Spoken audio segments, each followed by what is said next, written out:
Why am I giving my 2 cents? Well, first of all, too many people are buying into some of the things that people like Richard Dawkins, Christopher Hitchens are saying. They're buying into them wholesale.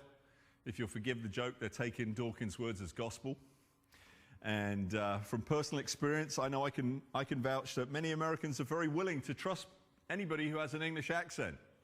So it seems like 2 English guys should get a response from another English guy, right? Also, as Alistair and McGrath and his wife Joanna write in their book, The Dawkins Delusion, it's clear that a response of some kind is needed to the God delusion, if only because the absence of one might persuade some that no answer can be given. So there are answers to the questions being raised by somebody like Richard Dawkins. And I want to respond a little bit to some of his arguments, but really more to the big picture of atheism in general. There was just a conference in town a couple of weekends ago by the Freedom from Religion Foundation, based right out of here of Madison, Wisconsin. So it is a kind of a hot topic. And when I first became a Christian, when I first became a follower of Jesus, I feared that atheists kind of held the intellectual high ground. That their arguments made more sense, that I was going to discover that, I believed something because I'd had this encounter with God, but it wasn't really going to add up from a kind of reason perspective. And I think that was the byproduct of growing up in a very secular Britain, even though I had church-going parents. However, the more I began to dig into the arguments, the more convinced I became that that actually wasn't true. That actually wasn't true. In fact, I hope to demonstrate to you tonight that Christianity is more reasonable, more consistent, more livable, and even more tolerant than atheism. I think that sets the bar pretty high. I'm not trying to take the easy path here. I think that sets the bar pretty high. But why does any of this matter anyway? Why does any of this matter? Well, it matters because at the end of the day, we live out what we believe. Not necessarily what we say we believe, but what we actually believe. In his book, What's So Great About Christianity, Dinesh D'Souza writes, the Reverend Randy Alcorn, founder of Eternal Perspective Ministries in Oregon, sometimes presents his audience with 2 creation stories and asks them whether it matters which one is true. In the secular account, you are the descendant of a tiny cell of primordial protoplasm washed up on an empty beach 3.5 billion years ago. You are the blind and arbitrary product of time, chance, and natural forces. You are a mere grab bag of atomic particles, a conglomeration of genetic substance. You exist on a tiny planet in a minute solar system in an empty corner of a meaningless universe. You are a purely biological entity, different only in degree but not in kind from a microbe, a virus, or an amoeba. You have no essence beyond your death, beyond your body, and at death you will cease to exist entirely. In short, you came from nothing and are going nowhere. In the Christian view, by contrast, you are the special creation of a good and all-powerful God. You are created in his image with capacities to think, feel, and worship that set you above all other life forms. You differ from the animals not simply in degree, but in kind. Not only is your kind unique, but you are unique among your kind. Your Creator loves you so much and so intensely desires your companionship and affection that he has a perfect plan for your life. In addition, God gave the life of his only Son that you might spend eternity with him. Dinesh goes on to ask whether the view you subscribe to will make a difference in how you live, and the obvious answer is yes, it has to. Now, and wrestling with questions of purpose and value is very dear to my heart because those questions played a significant role in steering me to faith in the first place. So let's consider the 2 worldviews, atheism and Christianity. Let's just kind of hold them up side by side. What is a worldview? A worldview is a basic belief system or a frame of reference, a paradigm, if you like. It's the lenses through which you interpret and make sense of life. The McGraths write, a worldview is a comprehensive way of viewing reality that tries to make sense of its various elements within a single overarching way of looking at things. Some, of course, are religious. Many are not. Buddhism, existentialism, Islam, atheism, and Marxism all fall into this category. You see, we all have a worldview of some kind. It might not be very thought through, or it might not be held with much conviction, but we all view life and try to find some way of understanding it, some way of making sense of what's going on. Therefore, I believe that all worldviews start on a level footing. There is no burden of proof on Christianity to prove its claims more than there is on atheism to prove its claims. Everybody starts on a level playing field. And then we try to assess and make sense of which one seems to fit with the reality, with our experience, with what we know, what we see, what we can understand. So the question is really, which one is more reasonable, more likely, and more believable based on the evidence? So I just want to challenge you to suspend any prejudice or just keep an open mind as we focus on these two commonly held views. The questions that determine a worldview, or the answers to 4 questions determine a worldview, and those questions are these. Where did the cosmos and humankind come from? Of all that has value, of all that exists, what has value? How do you know the answers to those questions? And where is the cosmos, and specifically mankind, going? So let's consider the atheist view first. If you don't know who that is, that's a picture of Richard Dawkins. I picked him and Billy Graham as our representatives for each view.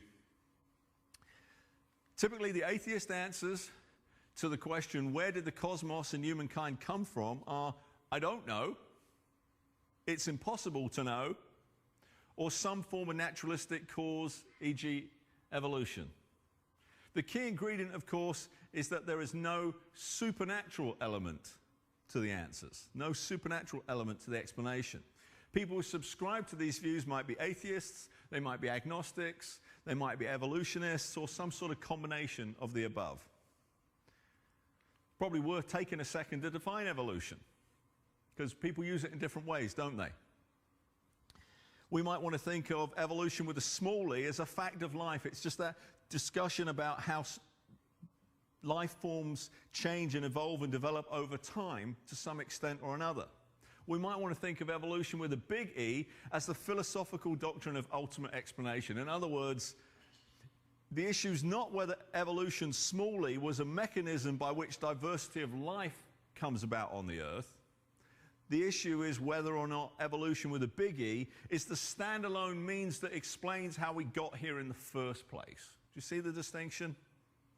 In fact, when we ask the question, how did life begin, there's essentially only 2 answers. Those 2 answers are this. There's an infinite number of causes, or there is an uncaused cause. And of those uncaused causes, they come down to the universe or God. Virtually nobody, atheist, Christian, or any other worldviews, proposed the first, that there's an infinite number of causes. Basically, nobody throughout history hardly has ever proposed that. Ray Varghese writes, absolute nothingness cannot produce something given endless time. In fact, there can be no time in absolute nothingness. Think about that. If nothing exists, how can time exist? So it doesn't matter how much time you add to nothing, it still doesn't get you anywhere. He adds, theists and atheists can agree on one thing. If anything at all exists, there must be something preceding it that always existed. How did this eternally existing reality come to be? The answer is that it never came to be. It always existed. Take your pick, God or the universe, something always existed. Now, historically, atheists have argued that the universe always existed. And only recently, after science discovered the Big Bang, have atheists begun to argue that something else, perhaps an infinite number of universes, what's known today as the multiverse, is the uncaused cause. Now that word might be a little unfamiliar to you. Wikipedia's entry for the multiverse begins like this. The multiverse is the hypothetical set of multiple possible universes, including the historical universe we consistently experience, that together comprise everything that exists, the entirety of space, time, matter, and energy, as well as the physical laws and constants that describe them. The term was coined in 1895 by American philosopher and psychologist William James. The various universes within the multiverse are sometimes called parallel universes. The idea of a multiverse is that life can be explained because out of an infinite number of universes, one of them had to be conducive to life. Out of an infinite number of universes, one of them had to be conducive to life. Dawkins writes, scientists invoke the magic of large numbers. And the beauty of the anthropic principle is that it tells us, against all intuition, that a chemical model need only predict that life will arise in one planet in a billion to give us a good and entirely satisfying explanation for the presence of life here. Varghese responds, given this type of reasoning, which is better described as an audacious exercise in superstition, anything we desire should exist somewhere if we just invoke the magic of large numbers. Unicorns or the elixir of youth, even if staggeringly improbable, are bound to occur against all intuition. The only requirement is a chemical model that need only predict these occurring on one planet in a billion. The problem is that there's no scientific evidence that there are an infinite number of universes. In other words, it's a hypothetical explanation. It's not a fact. It's not a proven scientific fact. And you may have noticed that the term multiverse was coined not by a scientist in the first place, but by a philosopher.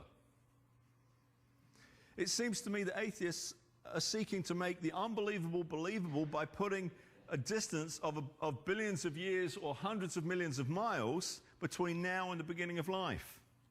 Rather than solve the problem, Antony Flew, who's a former atheist, very famous, very influential atheist over the last half century, says it causes a greater problem. He comments, if the existence of one universe requires an explanation, multiple universes require a much bigger explanation. The problem is increased by the factor of whatever the total number of universes is. It seems a little like the case of the schoolboy whose teacher doesn't believe his dog ate his homework. So he replaces the first version of the story with the story that a pack of dogs, too many to count, ate his homework. We'll consider the second option for an uncaused cause, e.g. God, later on. Now, atheists will typically answer the second question of all that exists, what has value, in one or some of the following ways. Human beings have value, matter has value, or nothing at all has value. Hence we get humanism, materialism, and nihilism. The difficulty to the first two answers is why? Why should human beings have value if you don't know or can't know where we came from, or if we're a random consequence of a cosmic anomaly? And on what basis can you make a distinction between human beings and everything else that exists, or between any two things for that matter? On what basis can you attribute a greater or lesser value? Perhaps that basis is pride or delusion. I want to think that people are of greater value because I am one. Or perhaps it's on the basis of utility. Human beings have value based on their usefulness. But that doesn't bode very well, does it, for people who are old or have disabilities, or for that matter, anybody who consumes more than they contribute? The answer to the question that's most consistent with the answer to the previous question is actually nothing has value. But is that answer livable? Can you live a lifestyle that's consistent with the belief that absolutely nothing has value at all? Would you want your children to live a lifestyle that said that? Would you want your friends to live a lifestyle that said that? Richard Dawkins thinks so. He quotes his friend Jim Watson.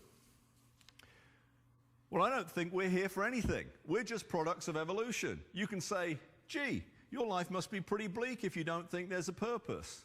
But I'm anticipating having a good lunch. I don't know about you, but that sounds pretty hollow to me. A good lunch might sustain you through a chipper weekend, but it's not going to do too much for you when your husband leaves you, or you find out you have breast cancer, or some other tragedy occurs. How do you know? How do you know? How do you know where the cosmos and humankind came from, and how do you know what has value? Normally, the atheist answers are by intuition. I know because I know. Or by reason. I've thought it through. I've checked it out. I've thought about it. Or based on the opinions of the experts. In other words, people like Charles Darwin or Richard Dawkins said so I'm taking their word for it. The difficulties here are that intuition actually tells you the opposite. I'll explain that later, but for now, just want to remind you that even Richard Dawkins said that he believes against all intuition. Secondly, we need to acknowledge that there's a limit to people's knowledge, whether it's mine, yours, or anyone else's.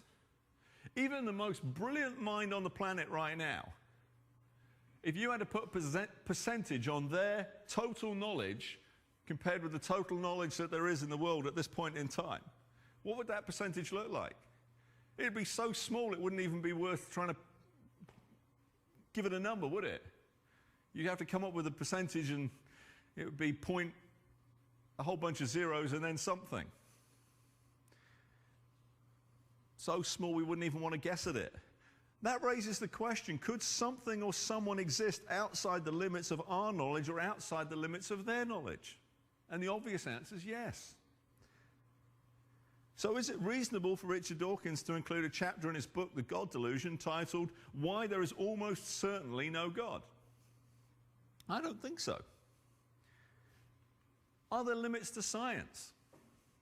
Although he disputes it, the reality is that science has limitations. Again, Anthony Flew writes, when you study the interaction of two physical bodies, for instance, two subatomic particles, you're engaged in science. When you ask how it is that those subatomic particles or anything physical could exist and why, you're engaged in philosophy. When you draw philosophical conclusions from scientific data, then you're thinking as a philosopher. The McGraths quote Peter Medawar, an Oxford immunologist who won the Nobel Prize for Medicine, as saying this, that there is indeed a limit upon science is made very lightly by the existence of questions that science cannot answer, and that no conceivable advance of science would empower it to answer. I have in mind questions such as, how did everything begin? What are we here for? What is the point of living? I think that's my main problem with Dawkins' book. I can't argue with his science, but his philosophical and theological conclusions are at times totally ridiculous. For example, Dawkins writes, Christians seldom realize that much of the moral consideration for others, which is apparently promoted in the Old and New Testaments, was originally intended to apply only to a narrowly defined in-group. Love thy neighbor didn't mean what we now think it means. It meant only love another Jew. This statement isn't only false, it's intellectually dishonest. Think about it. According to the Bible in Luke 10, Jesus was specifically asked for a definition of neighbor, and his response was the parable of the Good Samaritan. Samaritans were another race and definitely not considered to be a part of the in-group. In fact, Jesus chose Samaritans specifically and deliberately to make the point that neighbor is everybody. A man of Dawkins' intelligence knows better than that. Anybody who reads that passage knows better than that. And throughout the book, his primary argument, which he returns to over and over again, is who made God? You know, for some absurd reason, he thinks that's the unbeatable trump card. It's really a question of a child. That's what I expect to hear on the lips of a 6-year-old or an 8-year-old, not an outstanding scientist.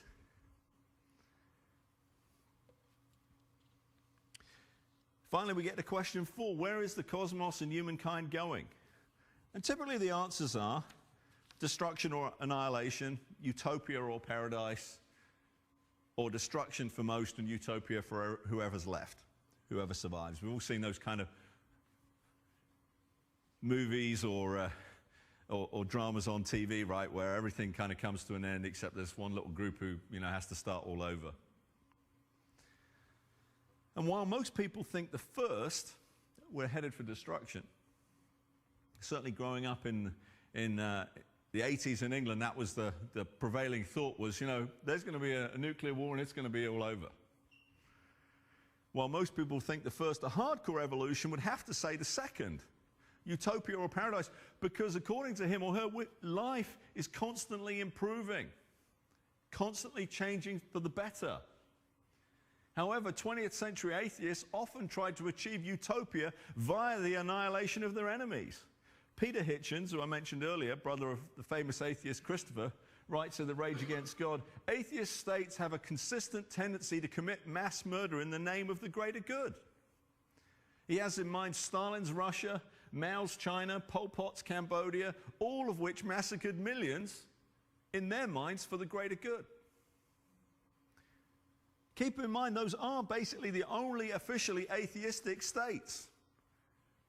unless you want to get into the controversial territory of Adolf Hitler's Germany. But that really isn't going to help the human rights record much. An older example might be the bloodthirsty atheistic French Revolution, where everybody kept getting guillotined every 2 minutes. Current example might be North Korea. In fact, David Robertson argues in the Dawkins Letters, atheist secular fundamentalism is, in my view, more intolerant and coercive than almost any religious position. Given the evidence of the 20th century, it's hard to argue with that statement. Of course, it needs to be said that atheists who commit massive atrocities don't do so in the name of atheism per se, but in the name of whatever political ideology that they piggyback their atheism on top of. That simply illustrates the point that atheists cannot make a belief system of atheism alone because it's meaningless, but they have to combine it with something else in order to generate that meaning. So let's think about the next question. Is atheism tolerant? Certainly Dawkins' version is not tolerant.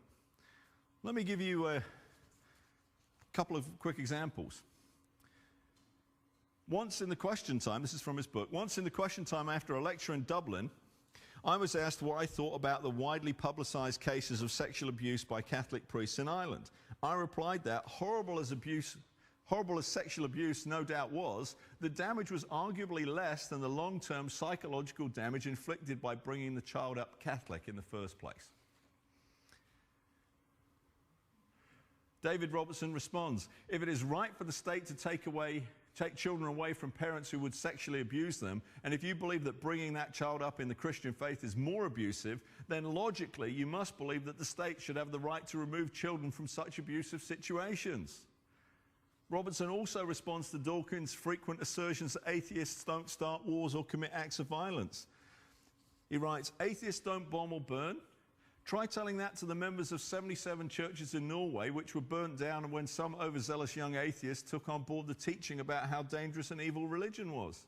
Clearly, you have also forgotten the clarion calls of some of the great atheist thinkers of the past. Bakunin and Lenin, for example, both argued that religion was a virus which needed to be eradicated. They both advocated and implemented the killing of believers as a social obligation.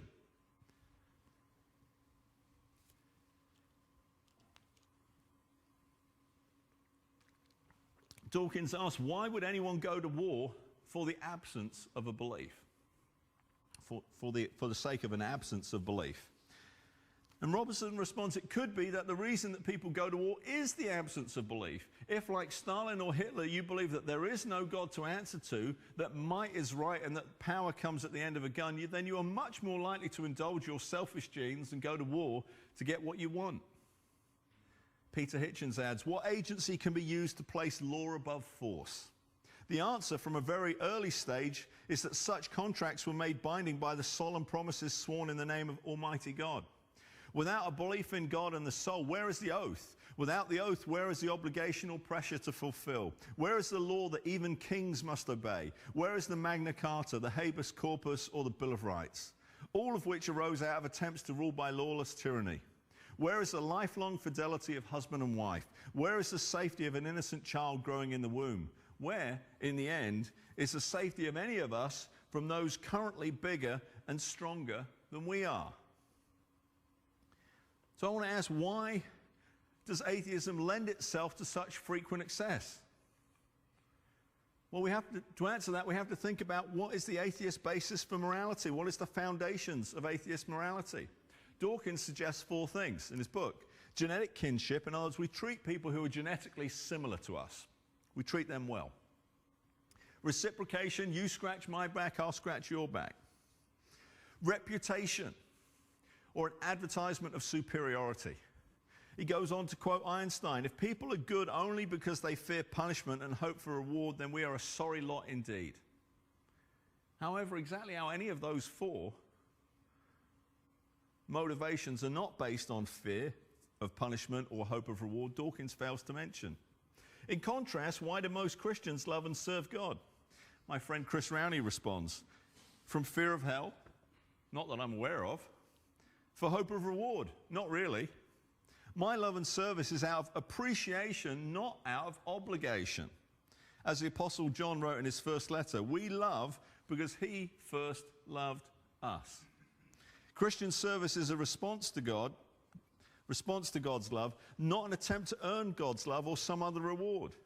When it comes to the basis of right and wrong, specifically how someone determines what is right or wrong, Dawkins speaks enthusiastically of the system known as consequentialism, the idea that you determine right and wrong based on the consequences of an action, not on the action itself. Opposed to that idea would be absolutism, that certain actions are always wrong in every circumstance, in every situation. And that's typically a view derived from religion, which Dawkins himself admits. Understandably, you cannot advocate absolutism from an atheist standpoint, because to do so would be to appeal to a higher law, leading to the question, who or what is the higher law based on? However, the problems with trying to determine the right thing to do based on the consequences are quite obvious, aren't they? First, how do you know what the consequences of an action are going to be? Haven't we all made choices, taken actions, thinking things were going to turn out one way and have them turn out completely differently? What happens if the consequences initially appear to be good and then end up bad? You make a choice, things are going great, and then all of a sudden it swings back around and it all goes wrong. Second, how do you define a good outcome? Is it simply what's good for me? Or what will bring about the greatest happiness to the greatest number of people? Even with the second one, there's a problem, isn't there? The way Dawkins would answer that question, the way I'd answer that second question could be completely different.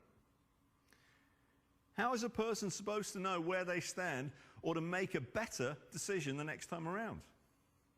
Frank Peretti ponders this question in his book, Piercing the Darkness. His fictional character writes, I want to know something for sure. Right now, I don't. Blame it on pride. When I first entered high school, I relished what I was taught, that I was the ultimate authority in my life, the final arbiter of all truth, the only decider of my values, and that no prior traditions, notions about God, or value systems had any authority over my will, my spirit, my behavior. Maximum autonomy, they called it. Such ideas can be very inviting. But there was a catch to all this freedom. I had to accept the idea that I was an accident, a mere product of time plus chance, and not only myself, but everything that exists. Once I bought that idea, it was impossible to believe that anything really mattered. For whatever I could do or create or change or enhance would be no less an accident than I was. So where was the value of anything? Of what value was my own life? So all that maximum autonomy wasn't the great liberation and joy I thought it would be. I felt like a kid let loose to play in an infinitely huge yard. I started to wish there was a fence somewhere. At least then I would know where I was. I could run up against it and tell myself, I'm in the yard, and feel right about it. Or I could climb over the fence and tell myself, uh-oh, I'm outside the yard, and feel wrong about it. Whether right or wrong, and with infinite freedom to run and play, I know I would still stay near the fence. At least then I would know where I was. I would know something for sure. So in summary, I think the main problems with the atheist view are this. If you don't know where you've come from, how can you know where you're going? And also, it gives no solid basis for right and wrong, or meaning and purpose, or value. And ultimately, it isn't particularly logical or consistent within itself. And it definitely isn't very satisfying. Let's think about the Christian view. Where did the cosmos and humankind come from? The Christian view is that the cosmos was created by the infinite, uncreated, loving, and personal God of the Bible, and that human beings are made in his image. The assertion that God's infinite is consistent with the idea that he's big enough to create it all. The assertion that God is uncreated is consistent with the idea that he existed before it all. And the assertion that God is loving and personal is consistent with the notion of his desire to have a relationship with people. Dawkins argues that the cosmos has not existed long enough for a being as advanced as God to have evolved yet. That's primarily what he means when he speaks about the fact there cannot be a God, because we haven't been around long enough for something to evolve to that level of complexity. However, given that Dawkins believes in the existence of a multiverse and probably parallel universes, none of which he can date, How can he logically rule out that possibility even within his own system? Christians, on the other hand, believe that God has always existed, that he is that uncaused cause behind everything. And I understand that can't be proven. It also can't be disproved. And I hope to show you it makes far better sense of the evidence. Also, the biblical revelation of God differs from Dawkins' own characterization. Dawkins writes this: the God of the Old Testament is arguably the most unpleasant character in all fiction. Jealous and proud of it, a petty, unjust, unforgiving control freak, a vindictive, bloodthirsty ethnic cleanser, a misogynistic, homophobic, racist, infanticidal, genocidal, filicidal, pestilential, megalomaniacal, sadomasochistic, capriciously malevolent bully.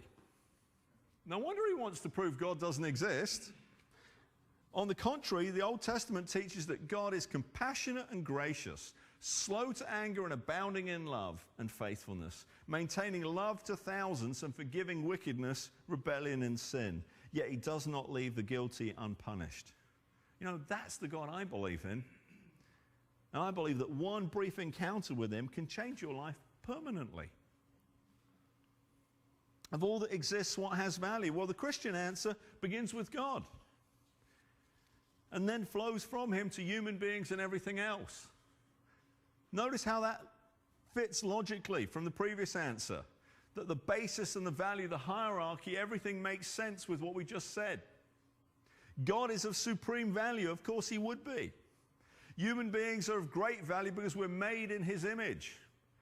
And all that exists has value because God saw fit to create it.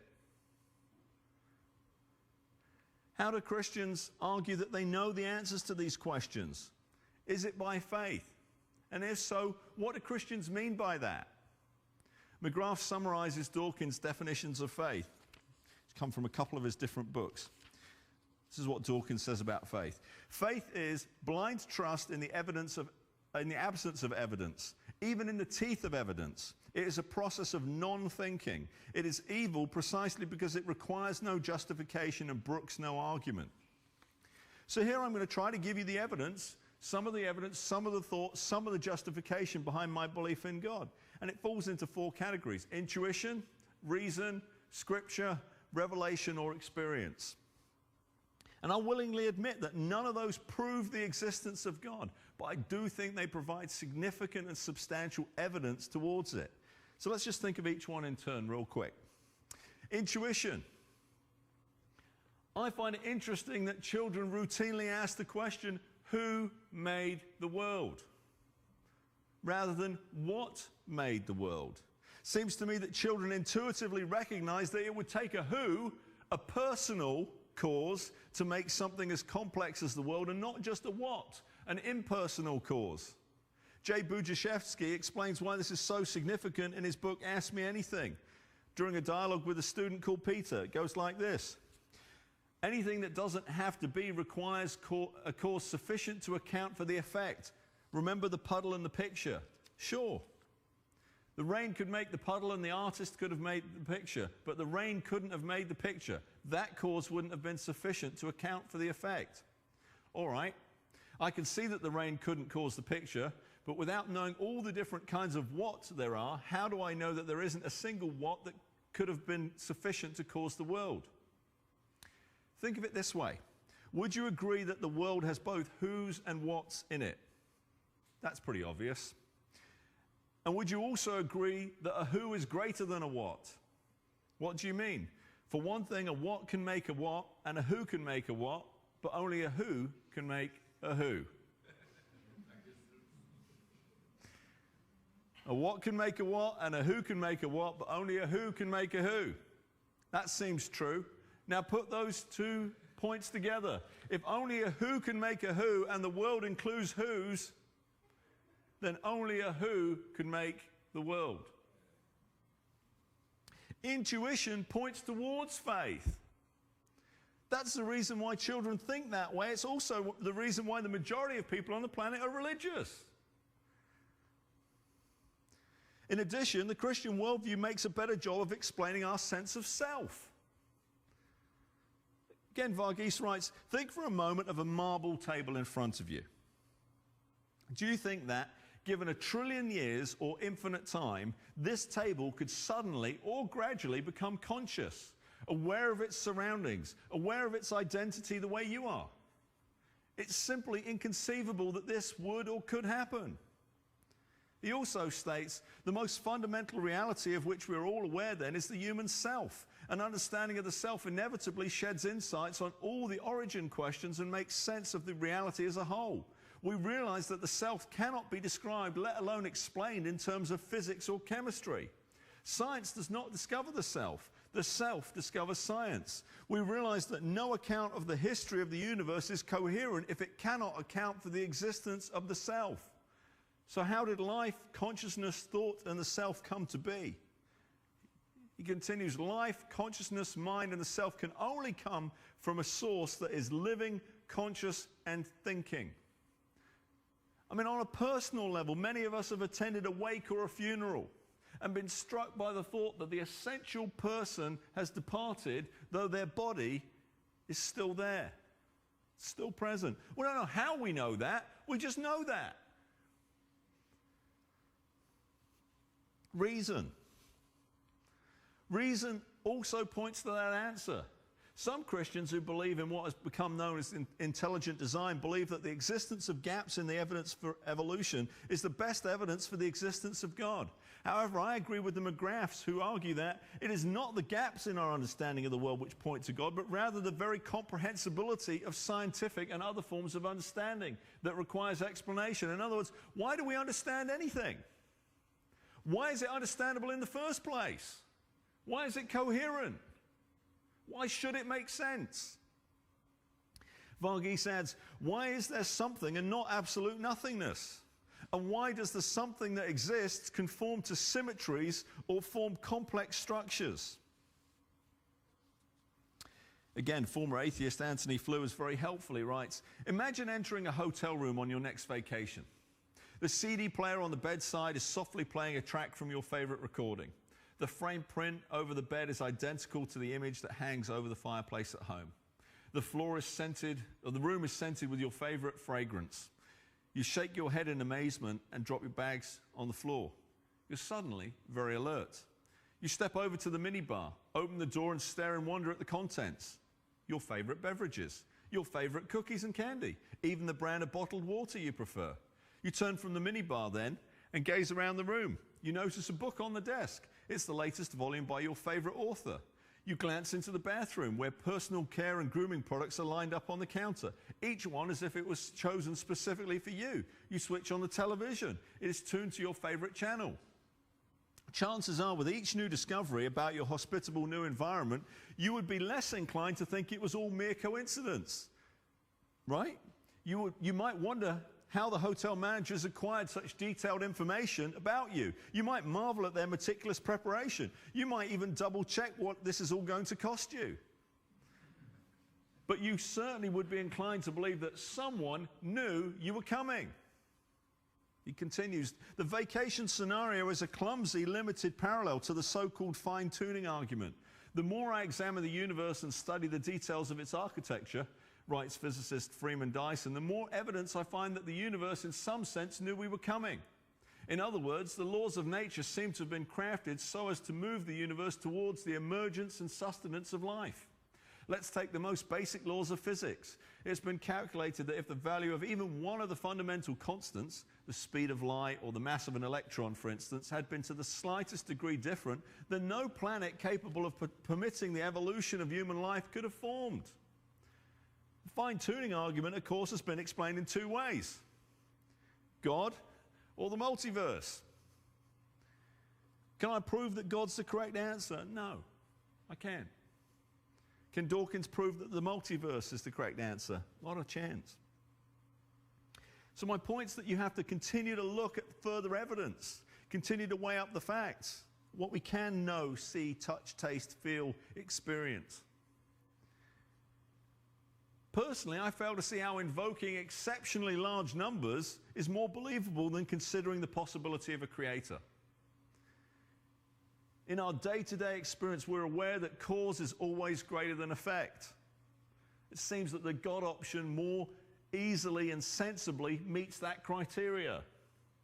Ultimately, it makes substantially more sense to me that God made something out of nothing than that nothing made something out of nothing. Or even that something made something out of nothing. God also provides an answer to the question why. Why does anything exist at all? For His pleasure. Where the other theories don't. Scripture. Scripture is, if you will, the religious version of the opinion of the experts. And it's filled with wisdom for living. What constantly strikes me as a pastor is the timeless nature of the Bible. How often it speaks directly into a situation I face or another person faces right now today. I regularly hear comments like, that message was just for me, or I really needed to hear that right now. And that's not because I'm a great speaker. It's because the Bible is an exceptional book. Consider, for example, the twin Bible doctrines that human beings are made in the image of God and therefore capable of great good. And also that we're fallen and capable of great evil. That, for me at least, makes sense of why our species can produce a Mother Teresa at the same time as an Osama bin Laden. I could say a lot more about that, but we don't have time tonight. Experience. I would also argue that I believe in God due to my own experience or revelation of Him. Now, Dawkins dismisses any claims of personal experience of God, saying, you say you've experienced God directly. Well, some people have experienced the pink elephant, but that probably doesn't impress you. Peter Sutcliffe, the Yorkshire Ripper, distinctly heard the voice of Jesus telling him to kill women. Individuals in asylums think they are Napoleon or Charlie Chaplin, or that the entire world is conspiring against them. We humor them, but we don't take their internally revealed beliefs seriously, mostly because not many people share them. Religious experiences are different only in that the people who claim them are numerous. Now that argument sounds logical till you think about it for about 8 seconds. Until you think about the logic or lack of it. Robertson responds this way: your point has no more validity than a man who announces that a Rolex cannot be real because he once bought a fake watch. Or a woman announcing that love does not exist because she once had a bad experience. One person's bogus claim doesn't invalidate everybody else's claims for the rest of the time. That's ridiculous logic. I happen to believe I've encountered God. Now, what makes me believe my experience is genuine? My main argument would be that a genuine encounter with God that a person who has a genuine encounter with God, it will come out in their lifestyle. It will come out particularly in the way they relate to people around them, those closest to them. So if you want to ask me if my faith's genuine and has had a positive impact on me, I'd say ask my wife, ask my kids, ask my friends, ask my co-workers. That's what I'd respond. And the Bible itself issues that test. Again, the Apostle John writes in his first letter, whoever claims to love God yet hates a brother or sister is a liar. For whoever does not love their brother and sister whom they have seen cannot love God whom they have not seen. Now, of course, not every claim or encounter with God is true or properly interpreted. But seriously, if 500 people told you they heard the voice of Jesus telling them to kill women, would you believe them just because there were so many? I wouldn't believe it if 100,000 people came out and told me that that's what Jesus was telling them.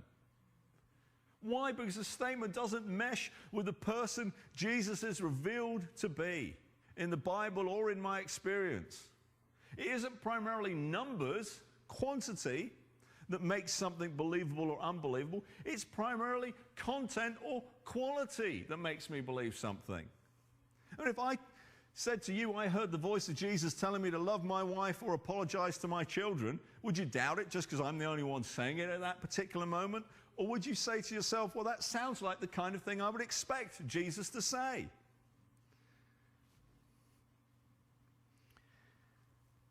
And I mentioned earlier, I turned my life over to God after a friend nearly put me over a cliff.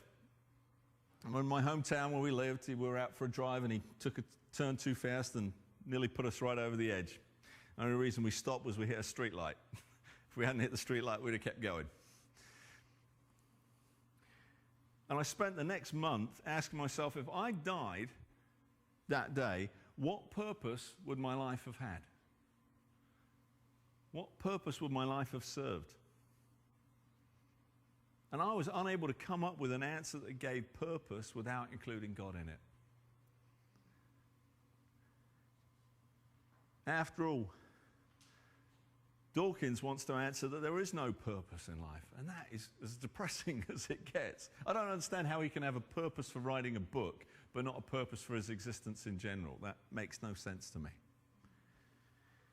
And I know, Dawkins and others will accuse me of believing in God because I want him to exist. You know, there is nobody who's neutral on that subject. People either want God to exist for one set of reasons, or they don't want God to exist for a different set of reasons. None of us are neutral on that subject. And Dawkins might say something, he probably quotes someone like Ludwig Feuerbach, a 19th century German philosopher. The McGraths write, in 1841, Feuerbach argued that God was basically an invention dreamed up by human beings to provide metaphysical and spiritual consolation. His argument runs like this: there is no God. But lots of people believe in God. Why? Because they want consolation. So they project or objectify their longings and call this God. So this non-existent God is simply the projection of human longings. And the McGraths continue and respond, it has its problems, however. For a start, wanting something is no demonstration that it does not exist.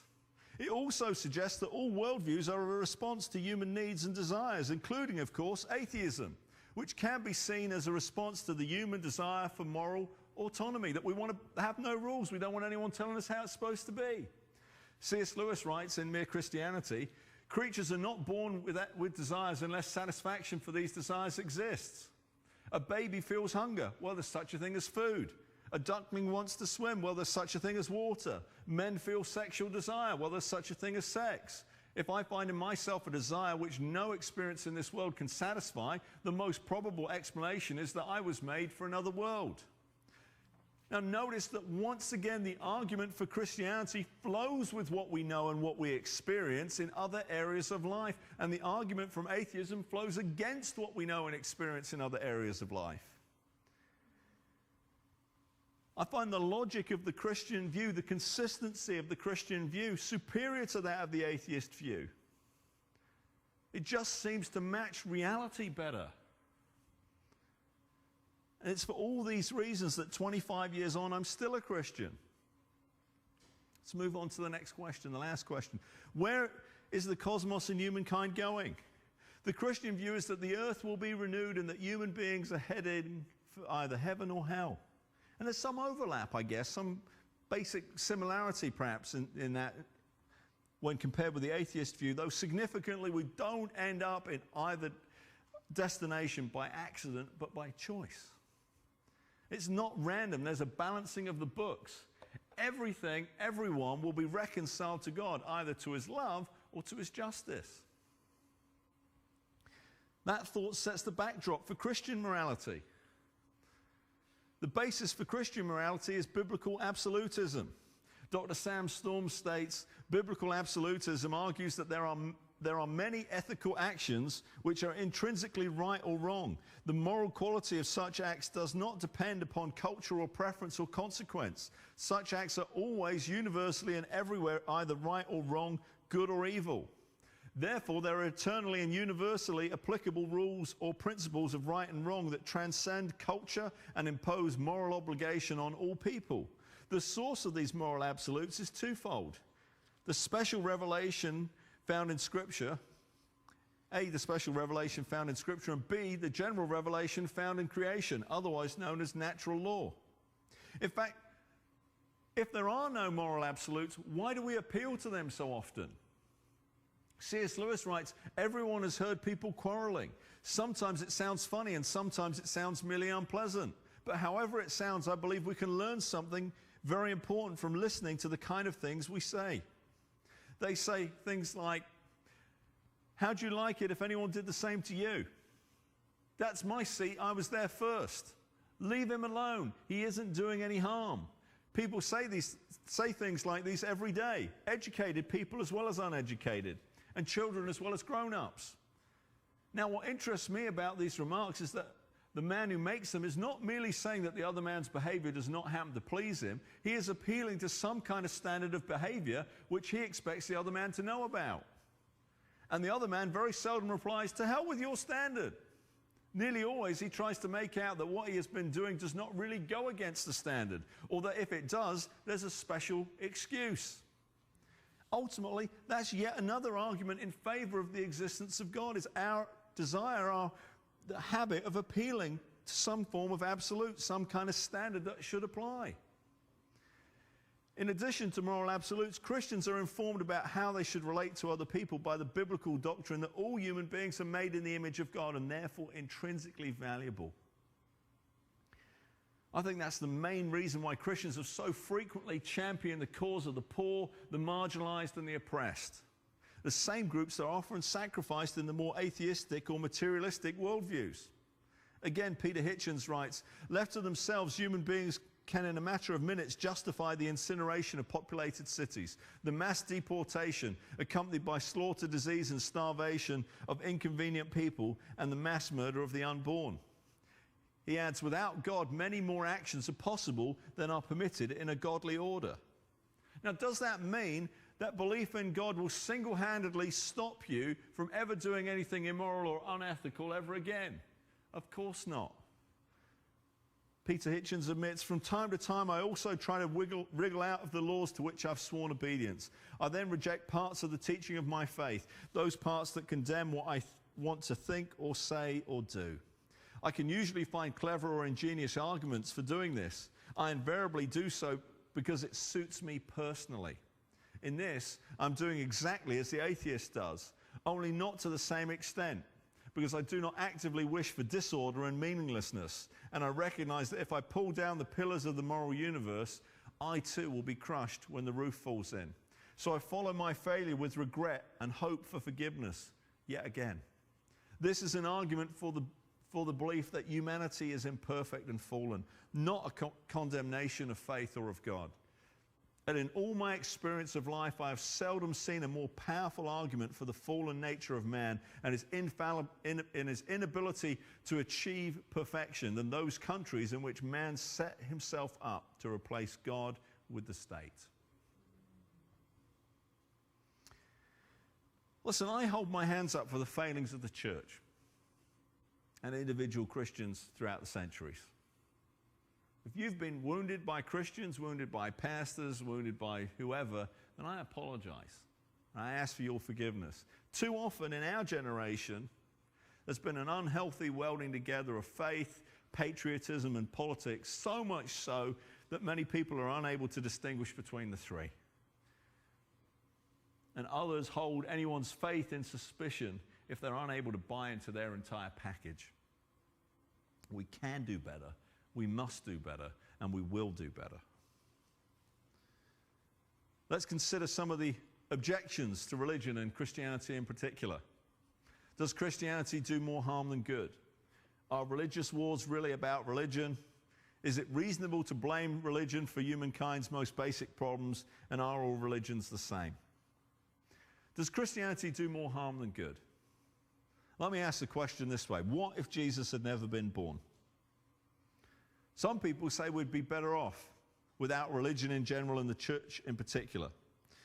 A while back, a few years ago, a friend of mine gave me a copy of a lecture delivered in 1927 by the famous atheist Bertrand Russell entitled "Why I'm Not a Christian."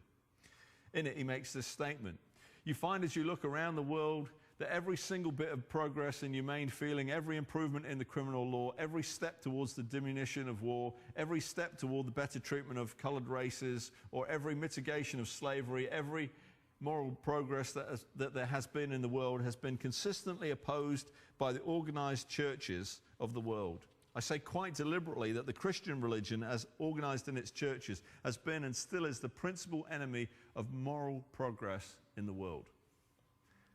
Just for a moment, let's consider whether that's a true statement, an accurate statement. Has the birth, death, life, and resurrection of Jesus Christ and the actions of his followers improved or hindered the lives of millions of people throughout the world? Well, first, let me ask, what worldview esteems human life more than Christianity. In the 5th century, it was a Christian monk who was credited with bringing an end to the fights between gladiators in Rome. In the 19th century, it was the British evangelical William Wilberforce, inspired by none other than John Wesley, who was the primary influence behind ending the international slave trade prior to the American Civil War. In some parts of the world, Christian missionaries have been credited with ending cannibalism. Those are just a few ways in which the birth of Jesus has inspired people to oppose injustice. What about acts of compassion and mercy? The contribution of the church in this area is absolutely enormous. Consider Mother Teresa and her mission to love Jesus in the poorest of the poor in Calcutta, India. Consider the 29 million people helped. This is from the annual reports of the Salvation Army about 2 years ago. It was during the year 2007 or 2008. Salvation Army helped 29 million people in the United States alone. Consider the 1 million children sponsored through Compassion International. Consider the work of the Red Cross founded by a Swiss Christian. Then consider the tens of thousands of church-sponsored soup kitchens throughout the world. I doubt we could find a single city in the US with a population of 50,000 or greater that does not have a soup kitchen or a food pantry that is run by a church or a Christian organization. I bet you couldn't find one. Consider healthcare. I work in the healthcare field, and I constantly deal with hospitals that were obviously founded by church members. Probably 50% of the hospitals that I see in Wisconsin have got that in their names. St. Mary's, St. Joseph's, Lutheran this, Methodist that. Some of them are even quite funny. Remember doing an event for a place that was called St. Peter's Jewish Hospital, which I thought was an interesting oxymoron. But what about education? Wanting people to have access to the Bible, Christians have been leaders in education and especially in literacy. All but one of the first 123 colleges in colonial America were Christian institutions. For example, Harvard was founded on the statement, quote, "Let every student be plainly instructed and earnestly pressed to consider well the main end of his life and studies is to know God and Jesus Christ, which is eternal life." John 17:3. Nearly all the founders of modern science were Christians. Pascal, Pasteur, and Newton, to name only a few. Many great writers and composers were also Christians. People like Dickens, Milton, Handel, Vivaldi, and Bach. It just goes on and on and on. Are religious wars really about religion? I would argue that most supposedly religious wars are not religious at all.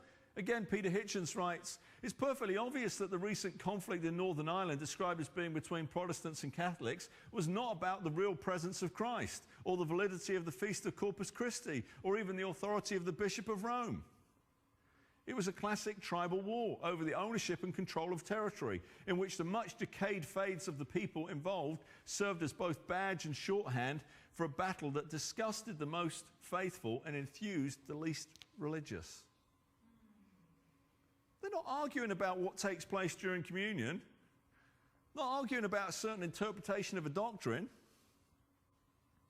Let me tackle the next two together. Is it reasonable to blame religion for humankind's most basic problems, and are all religions the same? I watched a film a couple of years ago, which I really, really enjoyed. It's one of the best films I've ever seen, and if it ever comes out on DVD, I will be buying it in 2 seconds flat. It's called Mr. Harvey Lights a Candle. It's about a school teacher taking a class on a field trip to a cathedral. It's one of the most thoughtful films I've ever seen.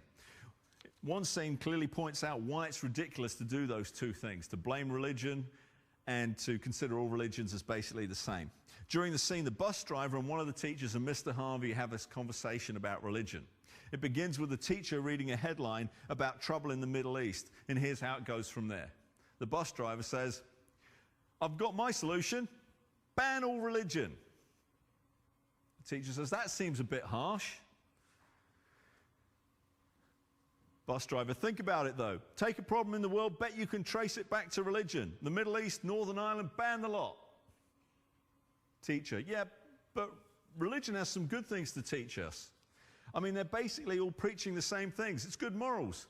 Isn't that right, Malcolm?" It's Mr. Harvey. Mr. Harvey, people are the problem, not religion. Bus driver, religion makes people into nutters if you ask me. Mr. Harvey, do you seriously think that religion is the root of man's problems? Do you think that religion invented selfishness, greed, cruelty, theft, revenge? It's lazy to say that. It's also lazy to say that religions are about morals and that they're all the same. They are not. They are about revelations, competing revelations. Some Buddhists don't believe in God, but Muslims do. A Christian believes that Jesus is the Christ, a Jew doesn't. A Muslim considers Jesus to be a prophet, but would say it is a blasphemy to believe he is the Son of God. A Hindu believes in a multiplicity of gods. And lots of people in this country don't believe in any of the above or know what it is they believe. Thank you, Mr. Harvey. Couldn't have said that better myself. Religious people are generally the good guys, or at least trying to be the good guys, even if some of them are misguided. But each religion must be considered on its own merits. They ask similar questions, but give radically different answers. C.S. Lewis once said that they were like answers to a math problem. Only one answer is correct, but some of the incorrect ones are a lot closer than others. Anyway, that's a bigger discussion for another time. What are the problems with the Christian view? Very quickly. It can't be completely proven. You can't put it in a lab. Make it happen. Like, I sometimes think that's what people want you to be able to do. Prove God chemically. It's not easy or popular, especially not in a city like Madison. It requires some faith. And though I'd argue it's faith based on the evidence, not as Dawkins would have you believe, faith in the absence of evidence or even in the teeth of evidence, it does require faith. You know, it doesn't make you a Christian if you were to say, I subscribe to everything you've taught, or everything you've suggested about the Christian worldview. Because the Christian religion is essentially primarily about relationship, not just about a belief system. So, just wrapping up now. So, my question is, at the end of the evening, which one of these views makes more sense? Which one is more consistent within itself? Which one is more livable? Which one are you going to embrace?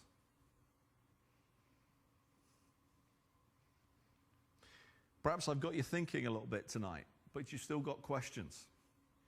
And if that's you, then I'd encourage you to do one or more of the following. Pick up one or two of the things off the resource table and read them. You can shoot me an email with a question. You could attend a small group discussion to talk more about some of these questions. In fact, I'd like to set that up in sort of January, February for about 6 weeks as a curriculum called The Reason for God. Just gets into some of those kinds of things. Attend a church service at Destiny or another church.